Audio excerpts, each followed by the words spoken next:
আসসালামু আলাইকুম। এই দেখো পুতুল থেকে একটা বাঁদর এসছে। আর ছোটোবেলায় আমরা সবাই বাঁদর দেখতে খুব ভালোবাসতাম, ভয়ও পেতাম অবশ্য। তাই বাঁদর অনেক দিন পর বাঁদর দেখতে পেলাম।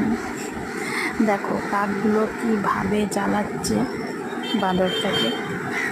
আর কিছুক্ষণ মতো ছিল, অনেকক্ষণই ছিলাম, যতক্ষণ ছিল দেখছিলাম। আর সাথে তো অবশ্যই ভিডিওটা আমি করে রাখলাম যে একটা বাঁদর দেখতে পেলাম। এখানে তো অত বাঁদরের দেখা পাওয়া যায় না, আর অনেক দিন পরে বাঁদর দেখতে পেলাম আমি। দেখো কাকগুলো কীরকমভাবে বাঁদরটাকে ছেঁকে ধরেছে। ছোটোবেলায় কারা কারা বাঁদর দেখতে ভালোবাসছে কমেন্ট করো। আমি তো ভালোবাসতাম, মানে বাঁদর দেখতে ভালোবাসতাম, আবার সাথে বাঁদরকে দেখলে ভয়ও খেতাম।